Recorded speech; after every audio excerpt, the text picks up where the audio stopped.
don't know if it's somebody we don't expect, but I definitely think that there's an excitement. Whenever you play a team in your own state, a conference team, a team that you recruit against, there's a little pep in your step. I mean, it's been that way everywhere I've been, and go walk around the Ohio State building when it's Michigan week, and the Texas building when it's OU week, and so on and so forth. I mean, it's a big deal everywhere, and so I do think that energy, can maybe give some confidence to a guy that may be muddling around a little bit, maybe a guy that's up and down in his performance. That bit of energy may be the spark that he needs to, kind of complete his game, so to speak. But it's just been a fun week. It's been, I can tell now, having finished our third day of practice for this week, there's a renewed pep in our step out there. The weather has been good for the last, practice, I guess, 6 practices. Can you knock on the wood again? Yeah. Thank you. So, this will be a first. But it's in first 7 weeks. Yeah, it's a cooler temperature, maybe allowing the bigger guys to bounce around a little bit more. I think that, the weather definitely has a factor, or has an impact in our energy level. Not that it's bad when it's hot. It's measured. Our energy level, I think the guys realize throughout the course of a practice, when it's 105 heat index on the first week in October, and it's been over 100 heat index for whatever, 100 straight days. You're measured with that energy a little bit, and know when and how to use it. Where I think when the weather cooperates and it's been beautiful, overcast, breezy, especially those big guys, they feel that heat and humidity the most, and they've been bouncing around pretty good. Okay.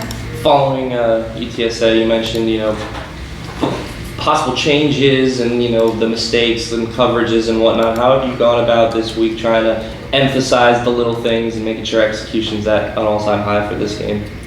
Yeah, I think, unfortunately, and I've got to dive into my part in this, which is, I think we were so close against North Texas, and we let that frustration maybe make us take a step back. We didn't handle being that close and being able to taste it and then not do the things necessary to keep it. I don't think we handled that well, and I think instead of a confidence of going back to all of the good that we showed ourselves against North Texas when things got rough against UTSA for whatever reason, we went back to the last 4.5 minutes of UTSA, and so that was my big challenge. Our challenge as coaches this week was, to kind of understand that and really hit home to our players that it's all 1 week seasons, and the result of the North Texas game and the UTSA, any game, they're so fleeting and so unimportant once they're over, and unchangeable. You cannot change the past, and so we have to understand that we definitely need to learn from the past. I think, you leave the result in the past, you take the lessons with you, and I think with that renewed energy that we've seen, and because of the opponent, our guy, something's clicked. I don't want to be Pollyanna, but I've sensed a renewed confidence and energy in our guys this week. How much did the bye week kind of help with that? Maybe not wiping the slate clean, but focusing on what's ahead, and also in terms of getting healthy. A lot. unique, right, to have 2 bye weeks in a season and only 2 games in between the two. But we needed it. Again, we were missing our 2 starting slot receivers against UTSA, making our wide receiver crew, an already depleted wide receiver crew, that much more depleted. And so hopefully we're able to get Milan and Omari back for the game. How much, I don't know, but as much as they can give us. Wendell Fallord and Day Hill have been limited this week in practice, so we're hoping to get some reps out of them during the game. So, but what it has done too is, and then we've been very, very cautious with some of our other guys, and so what that has allowed is, and maybe not by any practice design or anything, but you're able to see some of these guys that you haven't seen a whole lot of before, because now some guys that were running with the 2s are running with the 1s all week, and guys that may be on the scout team are running with the 2s, and so you get that added exposure to some of these younger or 2s and 3s type guys that are now kind of battlefield promotions throughout the week of practice that are doing a really good job. So I think that's been a plus of the bye week too. You heard Chisom talk about how locker room's ready but kind of level-headed going into this game. Is that a conscious effort by you, just how it occurred? Yeah, we actually talked today about the power of the word "and." Like, you can be confident and on edge, right, or nervous even, right? Those 2 things aren't. You don't have to say "but," right? You can say "and." We're, as human beings, we can have different feelings, different thoughts, right? And at the same time. And so, to your point, I talked about, hey, we can be locked in and still have fun. We can be really aggressive. We can be really excited to play South Florida and controlled and smart. And we can do all of those things. Human beings have that power to do all of those things. So that's, to your point about being kind of workmanlike, hopefully they still have a little bit of that motivation because of who we're playing, but also have the ability to go about their business in a very methodical type way. And needing to win 4 or 5 for that bowl game goal. Do you see this as a possible win, as a springboard, finishing the season on the right? I know we need it. We put ourselves in a position to need all of them, regardless of who the opponent is. And so that we have put added pressure on ourselves. If you believe in pressure, I think that word is defined by the uneasy feeling you get when you're not prepared. And so we'll be prepared for this one. We touched briefly in our first team meeting after the UTSA game about the 5-game stretch ahead of us and the opportunity that it presents. There's a bunch of teams on that schedule that are going through some rough spots like we are. And it's going to be who can grow and who can mature and develop over the course of a season. That's going to come out on top in those games. But you touch on it, and then it's because I'd be an idiot to try to to believe that our players and staff don't know who we're playing after South Florida. But so you want to acknowledge that, you want to present that opportunity to them, but then you've got to bring them right back to this is a one game. None of that's going to matter if we don't take care of business this week. How have you guys kind of gone about preparing for USF with Archie still taking the first team reps, but the lingering thought of Brown possibly returning as well?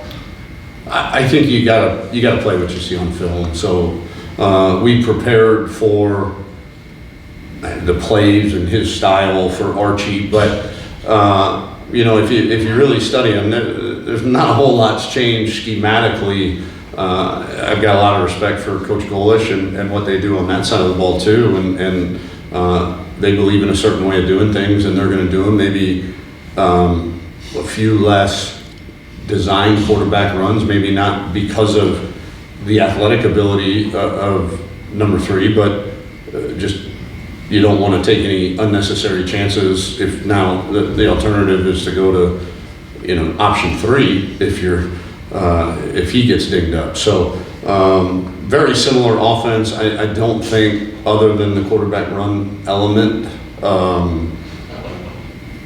when you watch the film with Brown in there compared to Archie, the offense schematically looks very similar. And so how important is it for you guys to, if you shut them down, their high-tempo offense, and then you guys are able to run the ball effectively and control the time of possession? Is that something that's very important this week? Oh, I think what you're alluding to, they've not done well in the time of possession statistic. I don't think it matters to them, as in modern football, less and less people put a priority on that. It's certainly about what you do with those possessions and plays. And so I don't think it changes our game plan. I think the game plan is always, if we can run the ball effectively, we want to continue to do that. But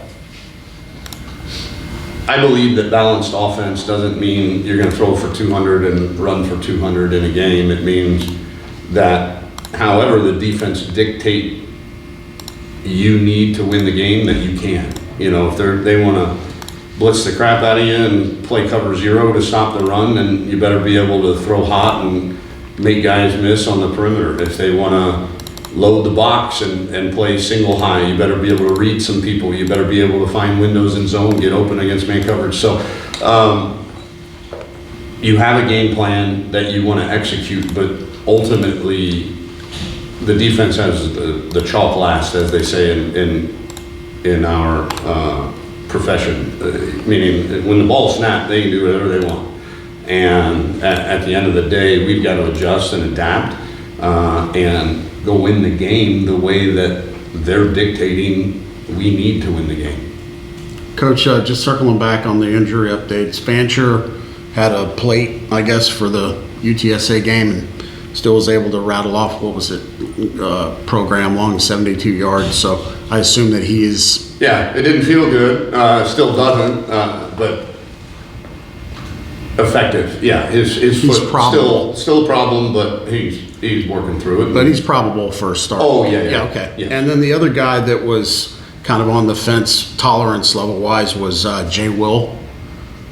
Not looking good. Thank you for adding that. We're still, the MRI showed some significant stuff going on in the foot, and the fact that he actually did it in pregame and played as long as he did is pretty remarkable. So we actually, I'm not being coy, we really don't know the long-term. We're still kind of waiting for some of that stuff to heal, for a few different specialists to look at whether it's we need surgery, not surgery, is it surgery now, is it try to rehab now, and then if it doesn't go well. So he's not going to play this week, but okay. As far as the rest of the season, that's still kind of up. That's the Liz Franck, right? Correct. Yeah. Yes, Okay. Coach, to your last point about doing what the defense dictates. At times, USF defenses look great. Holding Alabama in 14 for 3 quarters. So, what do they kind of do well in watching film on them? They pressure, they blitz. I think something like 70% of the time on first and second down. It's not always your,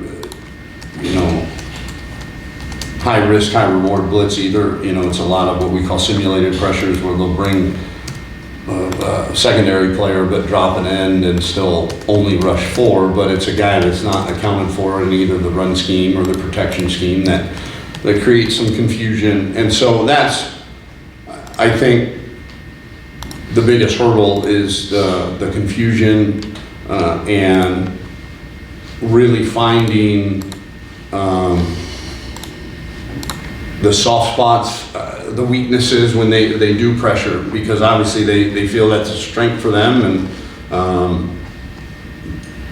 they've been proven right. You know, they play pretty good defense, and so we've got to, other teams have seen some of the weaknesses when they do blitz and have made them pay for it. Others haven't, and so we've got to fall in the family of those that do.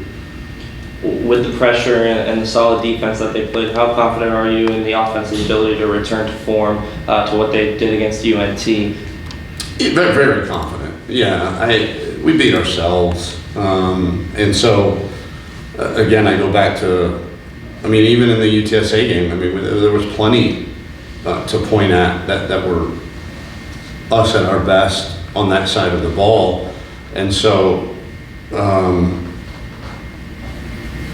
I wouldn't expect it any differently. I mean, maybe if you're playing the '85 Bears or something, but yeah, I think as long as we can maintain a level of consistency, we'll be okay.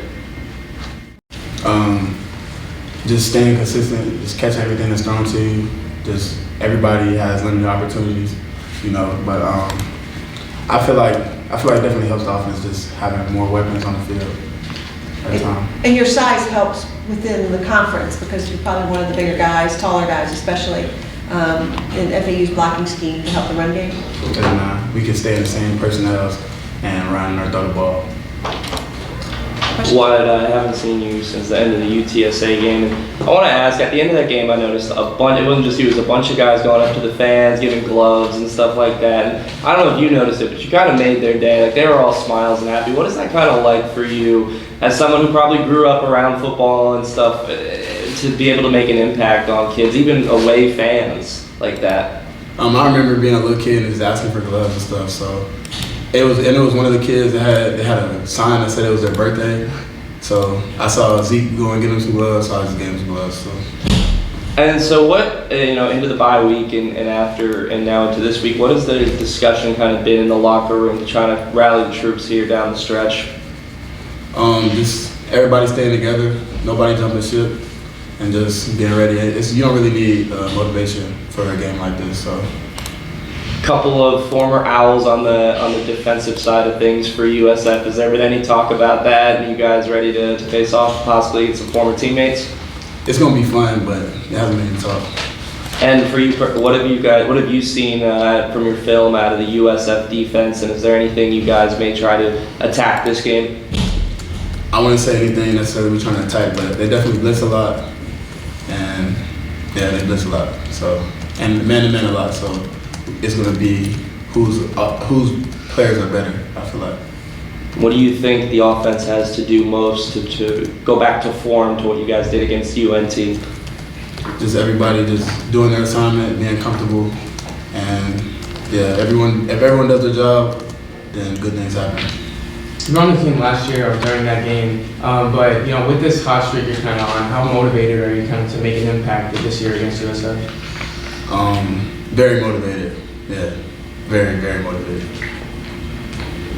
Just for more attention to detail, because at Division II, little things can go unnoticed and not be a big problem, but a big little thing here can be a huge problem. So it's just attention to detail and being locked in and more focused on every little detail.